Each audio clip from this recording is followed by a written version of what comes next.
Jornal em Foque Popular e Post TV apresentam Eleições 2024. Nós informamos, você elege. Um oferecimento Quevex do Brasil, Jazida Jeremias, Sul Concretos. Eleições 2024. Nós informamos, você elege. Jornal em Foque Popular. Programa Eleições 2024, onde nós informamos, você elege. Aqui pela Post TV e você acompanha todos os bastidores, todas as movimentações políticas da região.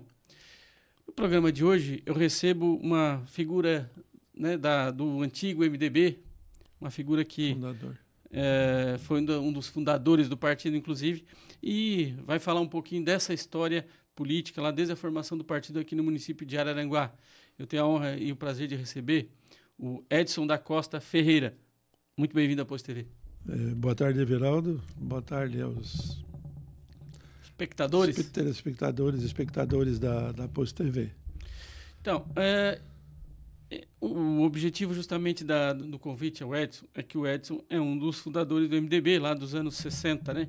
Final lá de 1966, o partido foi fundado. Sim. E pouco tempo depois, o MDB que foi formado em Araranguá, e tu estavas lá no time da formação. Conta para nós um pouquinho como é que foi essa formação do MDB em Araranguá. Elias, primeiro, o governo revolucionário, né, extinguiu todos os partidos, criou a Arena 1 e a Arena 2. Né, foi um plano que não deu certo, né, porque havia uma confusão. Né. Aí, então, eles criaram a Arena e o MDB. Os que eram de direita ficaram na Arena, os que eram de esquerda foram para o PMDB. Uhum.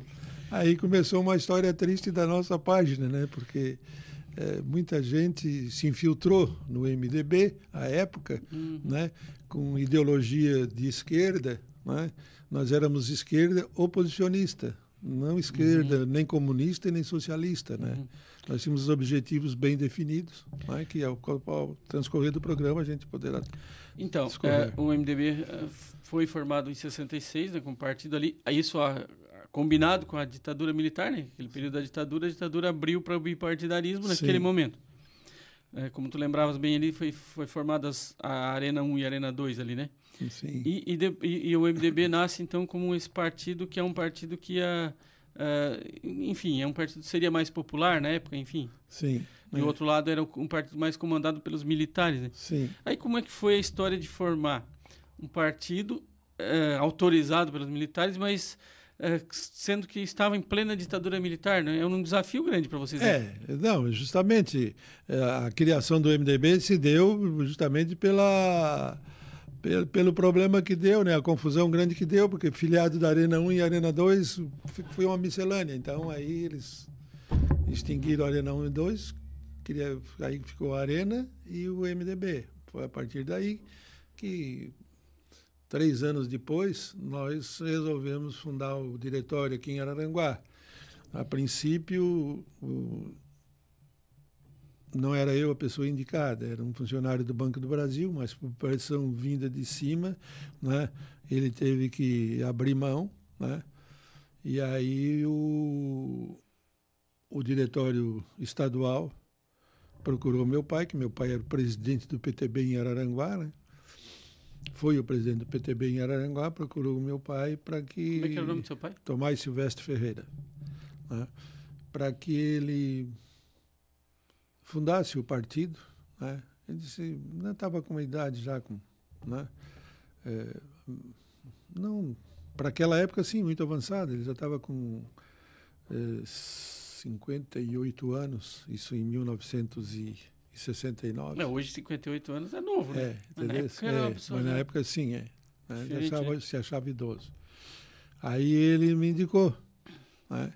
Aí esteve aqui presente nessa ocasião o Luiz Henrique da Silveira, que naquele ano foi o primeiro ano que ele lançou a candidatura dele a deputado estadual. Né? O Murilo Sampaio do Canto também, que concorreu por Içara para deputado estadual. Laerte Ramos Vieira, que também concorreu a primeira vez como deputado federal lá por Lages, o Jason Tupi Barreto, que depois foi deputado federal, candidato né? a governador. Candidato a governador. E o outro ali, o Deluca, o Valmor Deluca, da Içara. Essa era a comitiva estadual do MDB que veio para formar o diretório em Araranguá. Aí nos reunimos lá no escritório da empresa do meu pai, né? E a partir dali, então, nos foi delegado a missão de fundar o diretório do MDB em Araranguá. Aí, as primeiras pessoas que deram os primeiros passos foi eu, o seu Didico Pacheco, o famoso Capitão Caroço, que trabalhava lá na Retífica Nelinho, e o seu Antônio Antunes Vieira, o Tunico lá da Vila, da fábrica de esquadrias. Fomos nós três que empenhamos a bandeira do MDB e saímos a coletar assinaturas na cidade, no interior de Araranguá. Isso nós iniciamos em novembro de 1969, a coletar as primeiras assinaturas. Era um problema muito sério, porque estava na efervescência do ato institucional número 5, né? E então era complicado conseguir angariar algumas assinaturas para formar a comissão provisória. Nós começamos em novembro de 69 e só conseguimos esse intento em abril de 1972, para colher 93 assinaturas. Né? Era o mínimo obrigatório para formar... O mínimo obrigatório para formar a comissão provisória. Né? Então levamos aí quantos meses? 2 anos, quase 3 anos para colher 93 assinaturas. Né? Eu lembro bem que era um sacrifício, e no interior aí a gente tinha muitas amizades, né? E para colher a assinatura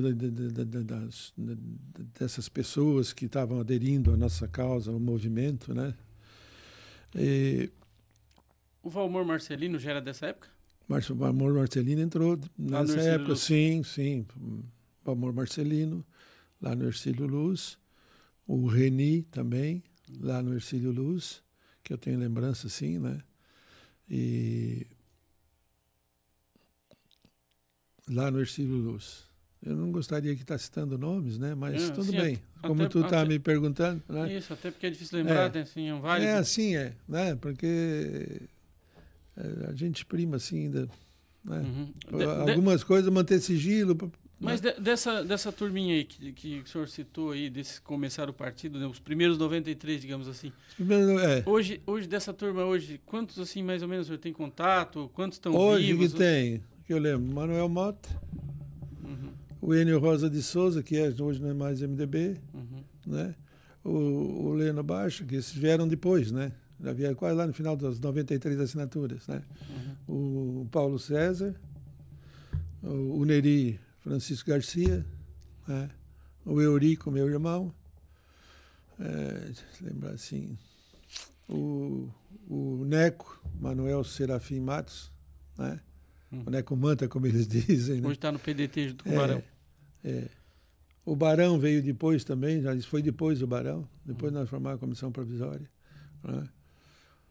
O Vamilton, irmão dele. Está lá pelo Arroio hoje, policial rodoviário aposentado. Assim, eu quero pedir desculpa se eu não lembrar de todos os nomes, entendeu? Mas assim...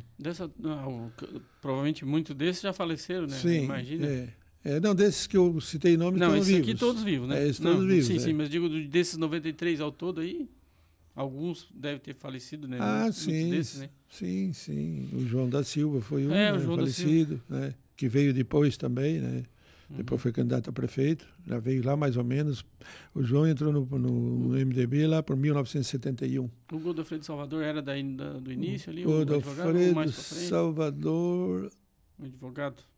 Formou o PDT mais para frente, né? Eu não tenho lembrança se ele se filiou, mas parece que sim. O Primo Menegali foi desse começo? Primo Menegali não. Primo chegou a ser do MDB mais na frente? Não, nunca foi. Que eu tenha conhecimento, não. E o né? César? César, não. Também mais Também não. O César não se filiou ao MDB. Naquela época, né? Tá, e naquele momento, o histórico né, com a ditadura militar em cima, enfim, como que era para vocês, né, para pedir para essas pessoas fazer a filiação? Como é que vocês conseguiram convencer? As pessoas provavelmente tinham medo, né? Essa era a verdade, que as pessoas tinham medo, né? Muita gente, assim, que entrou no partido, entrou porque eram conhecidos nossos, amigos nossos, entendeu? E não, assim, não eram adeptos muito às ideias do regime militar, né? Mas acontecia muitos fatos pitorescos à época, entende? Para a gente conseguir assinatura. Por exemplo, nós tínhamos ali três senhores na Itopava, vou me limitar a Itopava, que era um reduto arenista, né? Então nós tínhamos ali 3 simpatizantes, né? Então, para nós escolher a assinatura deles, a gente conversava com eles, né? E normalmente nós saímos à noite, depois das 10 horas da noite, que naquele tempo não tinha movimento, carro, né? Aí nós íamos, digamos, na casa do colono lá, 1 quilômetro antes de chegar na casa dele, a gente desligava o carro, apagava as luzes, saía a pé, ia até a casa dele, lá ele estava com as luzes apagadas, a gente entrava, ele acendia uma vela para a gente conversar e para preencher a ficha dele. Era o medo da época. Não, sim, o medo e a vigilância, né, do regime, né? Isso ia perguntar, como é que era, assim, ou era questão de vocês terem medo e não de que estavam vigiando, ou tinha realmente alguém vigiando? Não. Tinha isso. Medo nós não tínhamos. Nós preservávamos pelos nomes das pessoas que estavam aderindo ao nosso movimento. Entendesse? Entendi. Se tivéssemos medo, nós não sairíamos de casa. Não é? Eu lembro que numa casa nós tivemos que disfarçar, um com um chapelão, outro com um capote, coisa para. Mas tinha vigilante onde? Como é que funcionava isso? Tinha contingente Tinha os informantes, tinha informantes. Tinha informante, aquele que entregava, lá tem um subversivo, sei lá. Sim. Era isso que chamava, né? Lá tem. O subversivo lá. Entendeu? Então era tudo assim feito, como se diz, na calada da noite, mais na calada da noite para se colher as assinaturas. Imagina. Né? Mas depois que oficializou, daí tá. Aí chegamos às 93 assinaturas. Ali vocês se encorajaram mais para poder seguir né, com o partido, enfim. Foi. Ou ainda depois teve algum tipo de perseguição do regime? Como é que era isso? Não. Aí em junho de 1972 foi feita a eleição, foi formada a comissão provisória, da qual eu fui eleito presidente, escolhido presidente da comissão provisória. Em julho de 1972... Ou seja, o senhor é o primeiro presidente do MDB de Araranguá, da história. Comissão provisória do MDB e do primeiro diretório do MDB de Araranguá. Né? E aí, em julho de 1972, foi feita a eleição para o diretório, eu fui eleito presidente do diretório. Aí não mais comissão provisória do diretório. Né? No dia da minha posse, esteve presente aqui em Aranguá, tu vê que era tão raro uma formação de um diretório do MDB, que o falecido Tancredo Neves esteve aqui na minha posse, que se deu ali no UCA, onde funcionou até pouco tempo agora a Contato. Né? Esteve ali. UCA do bairro Cidade Alta, ali, sim, no centro ali de treinamento do Pereira, lá que... Isso, lá mesmo. A família Pereira. Isso, porque era um fato inédito, né? Formar um diretório naquela época, né? Mas a duras penas, com muito sacrifício, nós conseguimos formar o diretório. E, além do Tancredo, vem mais alguma liderança expressiva que o senhor lembra? Não, nessa época foi só o Tancredo mesmo. Imagina, né? Tancredo para vir para um cara que foi ministro lá, enfim. Tancredo, com toda a história política dele, ele acabou sendo presidente da República inclusive depois. Me deu muita orientação, muitos conselhos. Eu não me lembro, inclusive, até para lembrar do Tancredo de Araranguá, eu não lembro de que esse fato tenha sido muito... Né? Não foi divulgado. Os nossos trabalhos, o nosso movimento tinha restrição na mídia local. Entendeu? Porque se pesquisar hoje, não acha essa informação na mídia, né? Não acha. Né? Eles omitiam, né, a informação. E, aí, e o senhor conseguiu, na época, conversar com o Tancredo Neves? Como é que era essa conversa? Não. Na época ele nos parabenizou pela nossa coragem, pelo nosso denodo, né?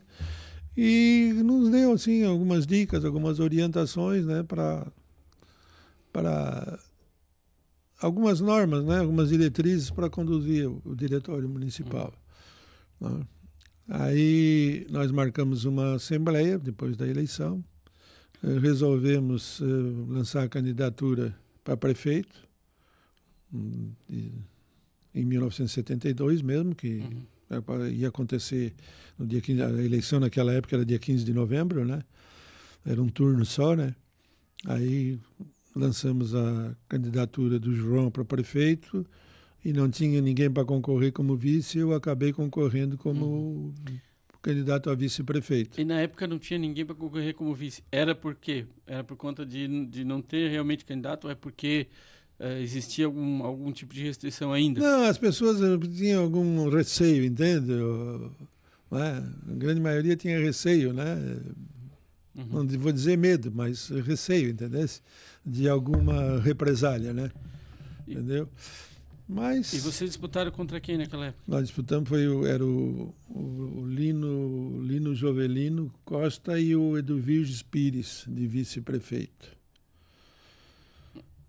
E o Lino foi eleito naquela eleição, né? Naquela eleição foi assim, ó. Ele nem foi até o final do mandato, foi?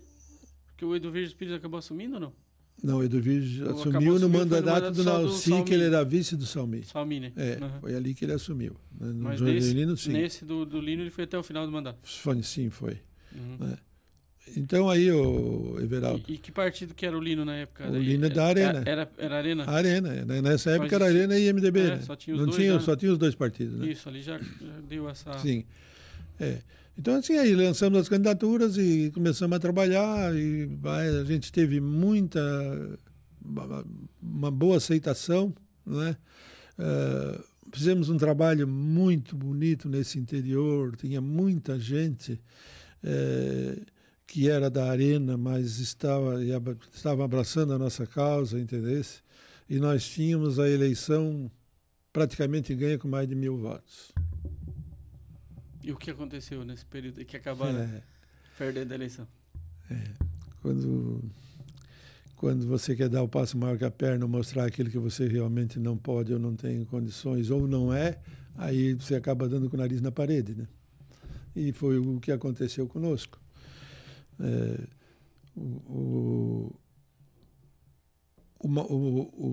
Um dos grandes fatores que nos levou à derrocada foi o comício que teve ali na praça, esse luz que nós fizemos, né? Que não deixaram que nós fizéssemos na frente da igreja, nós tivemos que fazer ali na frente, onde é a banca do Felipe, ali. Tá? Não deixaram a Força Luz ligar a luz para nós. Tá?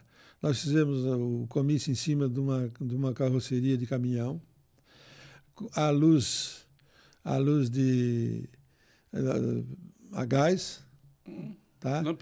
Lampião, a gás, e o som de bateria. Tá? E os outros candidatos? Tinham estrutura, daí melhor? Sim, eles tinham todo, o poder estava todo na mão deles, né? Inclusive o prefeito, na época, era da Arena, né? Não existia oposição até então. Antes, né? do Lino era o Gersino, né? Gersino Pasquale. Então, Everaldo, a campanha foi muito bonita e o pessoal, todo mundo quieto. Inclusive, muitos cabos, que eram cabos eleitorais da Arena, que estavam conosco. A gente fez um trabalho de bastidor, entendeu? Imagina. Como se diz, por trás do pano. Né? E nós iríamos atingir esse objetivo.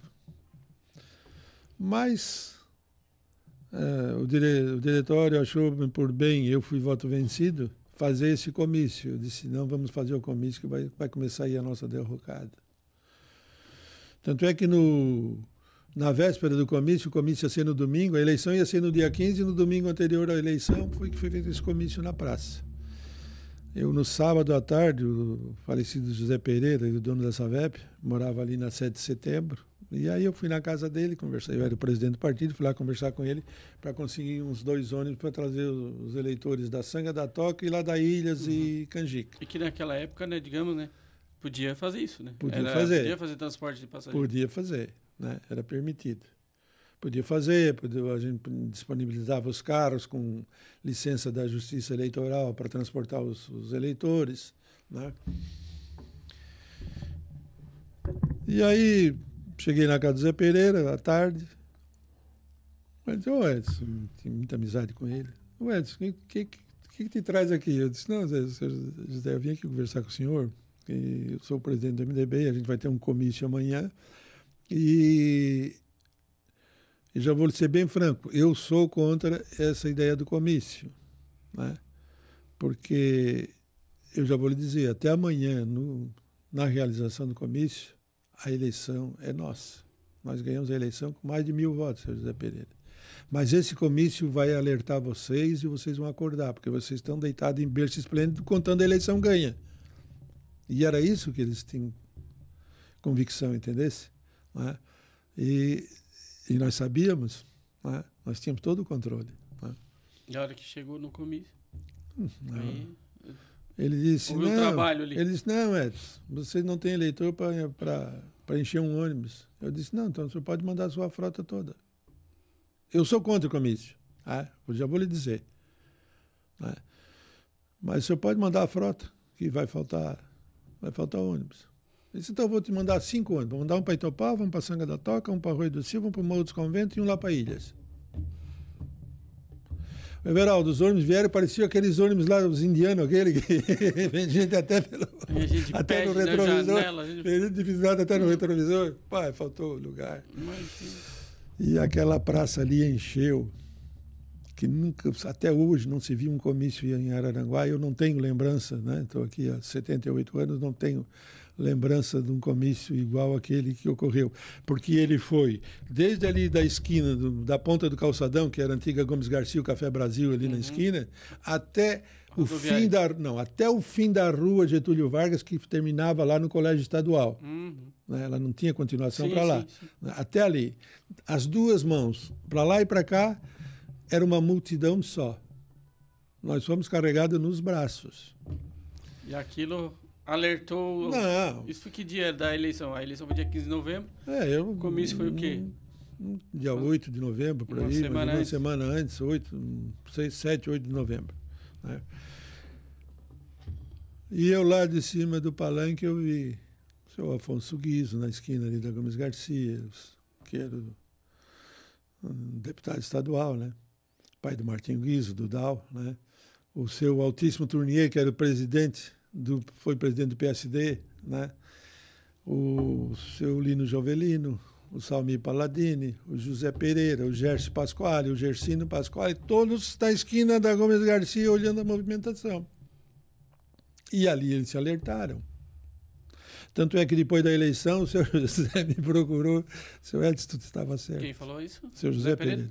Seu Edson, tu estava certo. A eleição era ganha para vocês com mais de 1.000 votos. Só que assim, nós tínhamos inscrito para o dia da eleição 257 carros. Naquela época, tu imagina, 257 carros inscritos na Justiça Eleitoral para trabalhar no dia da eleição para transportar eleitores. Né?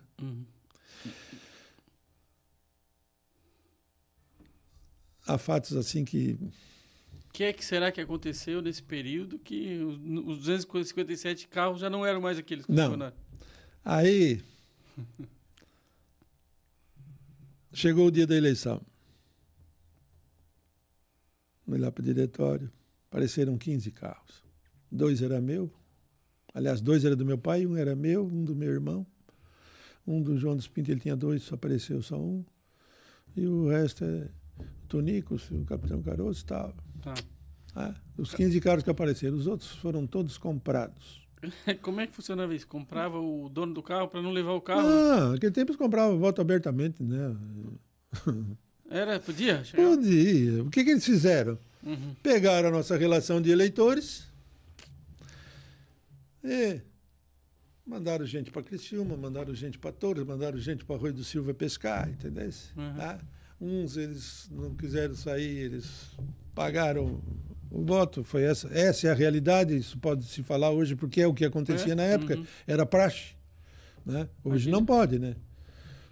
Naquele tempo não podia, mas se fazia. Né? Naquele período, quem eram as lideranças da época aqui?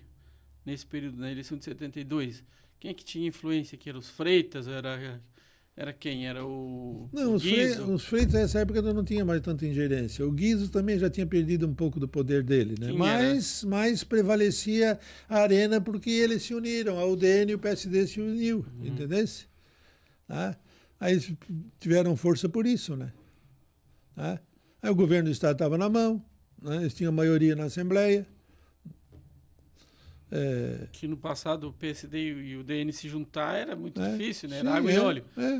Só que depois da ditadura fez esse milagre. Sim, conseguiu juntar PSD e o os DN. governadores eram nomeados, não eram eleitos, né? Tu te lembra, né? Sim. Os biônicos. Os governadores os biônicos era tudo da Arena, né? Entendeu? Mas o Everaldo. E aí foi isso que aconteceu. Aí eles inverteram, né? Em vez de nós ganhar com 1.000 votos, perdemos com 1.112 votos. Tem um fato pitoresco, assim, ó. Isso eu posso dizer hoje aberto, e eu sempre digo para todas as pessoas, tem muita gente que me condena porque eu sou muito objetivo e muito direto, entendesse? Mas a minha máxima é essa, a verdade tem que ser dita a quem tem que doer, entendesse? Não é? Nunca participei olha, que eu apoiei, fui candidato a vice-prefeito, fui presidente do diretório, apoiei a candidatura do Salmi, apoiei a candidatura do Dal, apoiei a candidatura do Neri, do Mota. Nunca fui na prefeitura e nunca pedi um emprego para ninguém, nunca fui na prefeitura para tomar um cafezinho. Nunca me beneficiei de política e nunca usei a política como trampolim para mim ou para quem quer que seja que eu tenha favorecido. Né? Essa garra eu sempre tive, graças a Deus. Né? É que a gente tinha os objetivos, o Everaldo, bem definidos, entendesse? Tá? E nós éramos idealistas, não oportunistas. Tanto é que foi o fato que culminou com a minha renúncia depois ao MDB e a desfiliação. Né? O senhor se desfiliou em 73, logo já depois da eleição, né? Sim, logo depois da eleição. Foi alguma desilusão? A primeira reunião, Everaldo, depois da eleição, que aí nós fizemos para definir as metas do partido, né? A partir dali, né? Houve divergência de opiniões, entendesse? E eu sempre disse e sempre digo na minha vida que a menor distância entre 2 pontos é uma reta. E onde houver meandros, tudo fica mais difícil. E tinha menos na época? Tinha... E aí a minha política, era do politicamente correto já naquela época. Entendesse? Nós lutávamos por ideais e não por interesses, como é hoje. Né? E aí alguns membros do diretório disseram, não, Edson, mas não pode ser assim, tem uns meandros pelo meio. Eu disse, não, por essa linha eu não ando. Não, mas tem que ser assim. Tem que ser assim, então tudo bem. E que tipo de meandros era? Era algum acordo políticos que não... Jogada política, né? Que depois aconteceu, né? Negociava aqui, negociava ali. Negociava aqui, ali e tal. Joga num time, e depois, joga no... o tempo está aí, o tempo demonstra. O tempo, né? Mostra o que verdadeiramente aconteceu, né? Tá, os fatos estão aí para provar, né? Mas qual é a relação daquela época com esses tempos de hoje? Assim, o senhor compara hoje, olhando para o passado, mudou alguma coisa? As práticas já não existiam? Já não era mais ou menos assim que é hoje, essas negociatas, enfim? Não, Everaldo, troca de apoio. Não, no Brasil sempre houve o jeitinho brasileiro, né? Entendeu? Tá? Negociata e coisa, né? Mas o que a gente buscava, né, era moralizar e implantar no país as reformas que até hoje não foram implantadas. O Jango foi taxado como comunista porque ele queria implantar todas as reformas no governo dele. Né? A reforma trabalhista, a reforma tributária, a educação, né? A reforma econômica e tal, né? E por isso ele foi taxado de comunista pelos grandes conglomerados e os grupos políticos, né, de direita, que Tem até hoje estão brigando para implantar, né, essas reformas. as mesmas coisas. Então, E na época do Jânio, a renúncia dele foi curioso, porque aquela história de que ele disse, eu vou renunciar, mas eu vou voltar pelos braços do povo. Ele achou que existia o que é? Um movimento, uma revolução por conta disso, e não aconteceu, né? O senhor que viveu esse tempo lá, o que pode dizer? O Everaldo, há fatos assim, eu tenho esse entendimento, entendesse? Tá? O Jânio Quadros, com a dificuldade que ele tinha minoria no Congresso Nacional e que ele queria implantar as ideias dele, as reformas também que ele queria, e como ele não conseguiu, né, ele já tinha por trás o apoio militar. Ele procurou dar o golpe na época. Para mim, ele procurou dar o golpe. Entendeu? Porque o que aconteceu? Ele mandou o Jango numa missão para a China, um país comunista. Tanto é que por isso depois taxaram o Jango de comunista, porque quando o Jânio renunciou... Ele estava na China. Ele estava na China. Mas foi tudo de caso pensado, né? Sim, foi tudo caso pensado. Não foi não foi por acaso que ele estava lá. Não foi por acaso. Ele renunciou no momento. Ele mandou ele para a China. E aí, o que ele pensou era ele renunciar e voltar com apoio militar. Isso. Só que o Congresso Nacional se levantou. E o Brizola se levantou aqui. Tá? Foi o movimento da legalidade. Isso. Né? E aí trouxeram o Jango. O Jango assumiu, mas com o parlamentarismo, que o Ranieri Mazzilli foi o primeiro-ministro. Nós já tivemos parlamentarismo que não deu certo também. Sim, foi provisório, né? Foi daquele período. Sim, provisória, tá? Para não deixar o Jango como presidente da República. Depois, no parlamentarismo não deu certo, o Jango continuou como presidente da República e queria implantar as ideias dele. Nesse meio tempo, tá? Se infiltraram essas lideranças que estão aí hoje de esquerda, né? Se infiltraram no MDB. Tá? Só que naquele tempo uma notícia para chegar aqui levava um mês. É verdade. Não é igual hoje, que está aqui no WhatsApp. Não, tu está aqui, está me ouvindo lá no Japão agora. Exatamente. Não é? Tá? Instantâneo. É instantâneo. Naquele tempo, não. Né? Bom, esse é o meu entendimento. Como não deu certo, aí os militares, né, acabaram tomando o poder. Uns dizem que é golpe, outros dizem que não é golpe. Para mim foi golpe. Né? Porque eles tomaram o poder. O que eles tinham que dar era seguridade, sustentação para manter o sistema e não deixar que o sistema se corrompesse. Não, eles falaram, não, viram ali uma oportunidade de assumir o poder e ficaram no comando 21 anos. Foi. 64 a 85, né? Então, assim, aí, nesse meio tempo, inclusive a gente tinha naquele tempo... a gente formava os grupos, o chamado Grupo dos 11, não sei se tu já ouviu falar do Grupo dos 11. Não lembro. Ter ouvido. Então é assim, as lideranças de esquerda. Aqui em Aranguá tinha uns 4 grupos de 11, né? Entendeu? Tá? Que a gente se reunia, trocava ideias, né? Não tinha ideologia. Nessa época você já era professor? Não. Foi mais na... Sim, já era professor. Já era professor. Colégio estadual, né? Sim, Então nós não tínhamos ideologia nem de socialismo nem de comunismo. O comunismo se deu lá no Rio de Janeiro, em São Paulo, Recife, né? Que era o berço do comunismo no Brasil, lá no Nordeste, né? Sim. Só que eles se filtraram no MDB. Entendeu? E aí, o comunismo... Não era o comunismo. Os infiltrados, como está aí. Não vou citar nome, mas todo mundo sabe. Lá no Nordeste era a família Campos. Sim, lá o Arraes, lá o Miguel Arraes, né? Miguel Arraes. E nesse grupo dos 11, inclusive, o Major Fabrício de Lima, tu já deve ter ouvido falar, que ele foi diretor do Colégio Estadual, ele era o chefe da circunscrição militar que tinha em Araranguá. Atrás do Coreto tinha uma casinha ali no jardim, não sei se tu chegou a conhecer. Não me lembro. Não. Ali funcionava eu lembro o do Coreto, mas antes do Coreto. Atrás do Coreto.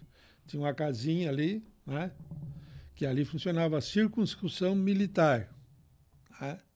O Major Lima né, era o responsável aqui. Né? Ali era feito... A gente ia lá fazer, quando estava de 18 anos, ia lá para fazer para se alistar, né? no quartel, tudo que era relativo à segurança o Exército era tudo ali. Né? E o Major Lima era meu padrinho. E quando eles declararam lá a ilegalidade do movimento dos 11, eles mandaram prender todo mundo no Brasil. Eu só não fui preso porque o Major Lima era meu padrinho e ele me avisou. Não vai que o Exército vai bater essa noite, vai prender todo mundo no Brasil inteiro. Uhum. Aí eu falei pro meu pai também não foi. Mas aqui gente da época, assim, né? Empresários, né? Tu lembra de algum assim que... Sim, lembro. O seu Otacílio Bertoncini, seu Arthur Bertoncini. Eles foram presos, mas sumiram ou voltaram? Não, foram presos todos o quartel de prisão foi no Colégio Estadual. Ah, entendi. Levaram todo mundo para lá. Né? E depois não ficou comprovada a culpa, conforme eles iam liberando, entendeu? Tinha tortura naquela época? Não, aqui não. Não? Aqui não. Como é que era? A tortura se dava justamente Nas cidades maiores. nas cidades maiores. Essas pessoas que tinham uma ideologia de socialismo e comunismo, esses sofreram tortura. Alguns, não todos. Mas por exemplo, como é que eles comprovavam que as pessoas não tinham ligação? Vocês eram desse grupo dos 11, como é que eles... Não, mas nós éramos um movimento, o que eu te disse, nós tínhamos ideais, tá? Né? Nós queríamos o bem do país, nós não nos reunimos para discutir cor, nem sexo, nem religião, nem nada, entendesse? Nós nos reunimos para tomar posições e servir de subsídio para o governo central. Era esse o objetivo. Né?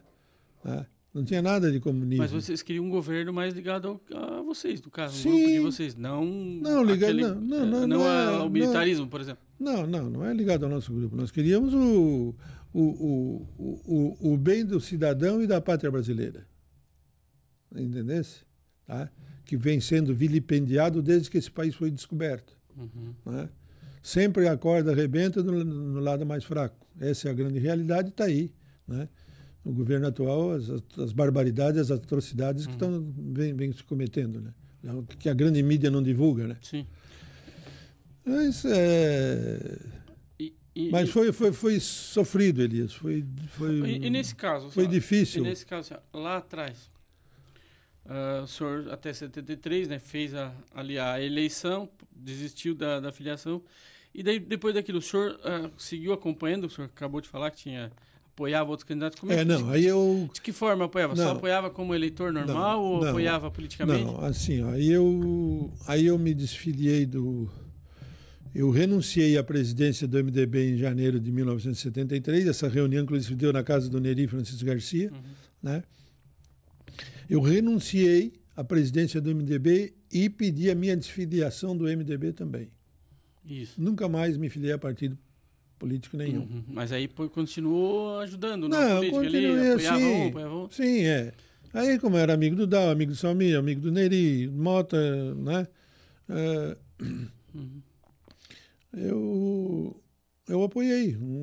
Não olhei a bandeira do partido, entendesse? Como eu tinha amizade com as pessoas, né? E eram muito, muito chegadas a mim. O senhor não ocupou cargo público nesse período? Então, nunca nenhum cargo público, não. Felizmente, não. Também nunca fui na prefeitura. Ajudei a eleger o Manuel Mota, o Neri Francisco Garcia, o Salmi. O Salmi, quando se elegeu, tinha a churrascaria Schmidt, que era do lado do posto Ipiranga, ali na Praça Ercílio Luz, né? Quando ele se elegeu, a Força e Luz era da prefeitura. Ele chegou com a chave, eu estava almoçando no verão, né? Antes dele assumir, ele chegou com a chave balançando da Força e Luz e disse: a Força e Luz é para ti. Eu disse: não quero. Muito obrigado. Mas por que, rapaz? Tu me apoiou. Eu te apoiei. Não foi para assumir algum cargo ou para participar da administração. Eu te apoiei mais por amizade. Mas não acha que teria que, de repente, poderia ter contribuído com o governo? Não sei qual era... Não, poderia, mas eu nunca quis deixar transparecer, para quem quer que seja, que eu entrei para...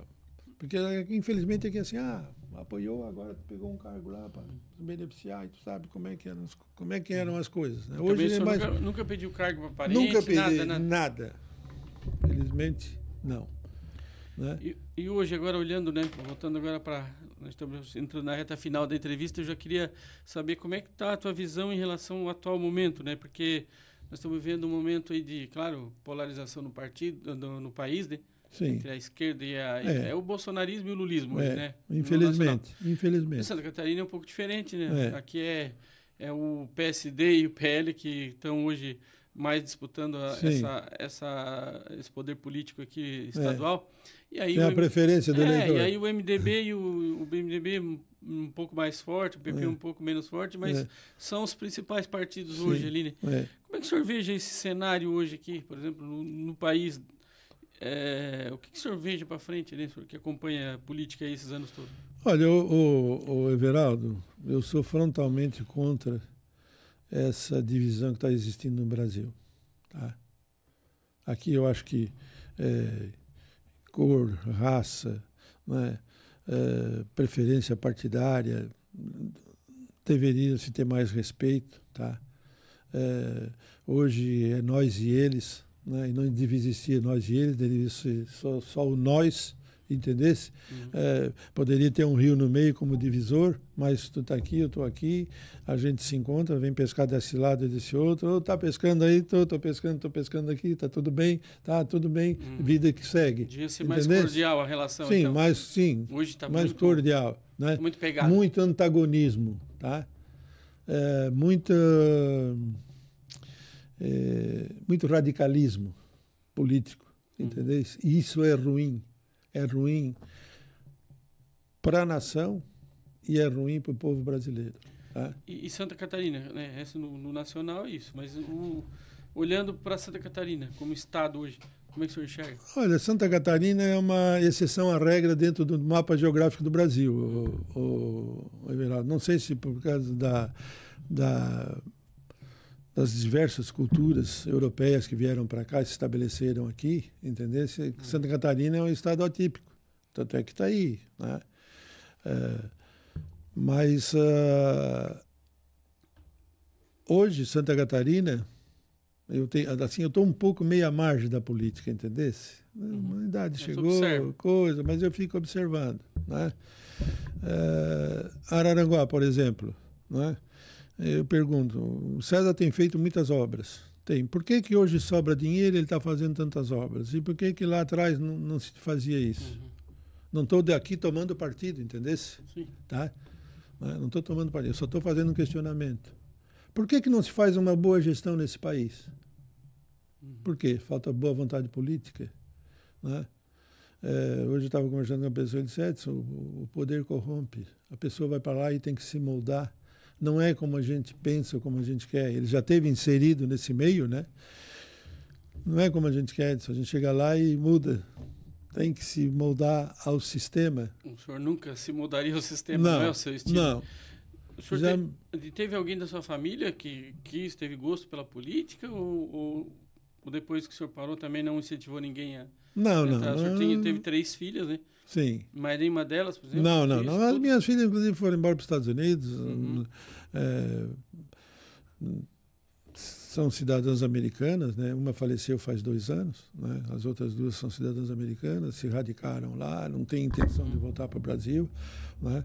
E da minha família, sim, o único que teve alguma coisa foi meu pai, que foi presidente do PTB, fundou o PTB em Araranguá também, né? Depois foi lançada a candidatura do seu José Rocha, que foi prefeito de Araranguá. Aí, nessa época, ele foi presidente da Força e Luz e parou por aí. Na nossa família, ninguém mais concorreu a cargo político, né? Meu irmão, que participou da administração do Manuel Mota, né? Meus irmãos, os 2, o Wilson e o Eurico, né? Mas não por ingerência minha também. Né? E também participaram como cargos técnicos? Sim, cargos né? Não como alguém que se elegeu, enfim? Não. Cargo de confiança, né? Geraldo, é isso aí. Né? É muito bom, né, relembrar essa questão política, né? Muito bom relembrar esse passado, porque tudo tem origem, né? O MDB Naturalmente começou, alguém tinha que ter começado o partido, assim como os outros partidos também, né? E é muito bom conversar então com aquele que foi um dos fundadores, foi o primeiro presidente então da comissão executiva e primeiro presidente do diretório. Comissão provisória. Comissão provisória. Provisória e depois do diretório. Então, assim, é muito bom conversar para relembrar um pouco dessa história. Tem muitas histórias aí no meio, né? Que se a gente for contar aqui, nós precisamos de... Exatamente. Já passou uma hora. E já passou, passa bem rápido, né? Edson, foi um prazer te receber aqui, relembrar um pouco dessas histórias políticas, né? E seguir com esse nosso compromisso também de trazer informações do passado, do presente, para as pessoas também poderem acompanhar, né? Saber como é que tudo começou, né? Agora, do MDB, o pessoal já sabe um pouco mais do MDB de Araranguá. Obrigado aí pela tua participação. Eu que agradeço a oportunidade, Everaldo. Eu estarei sempre à disposição, sempre que me solicitares, eu... Tá certo. Obrigado, Edson. Foi um prazer te receber aqui.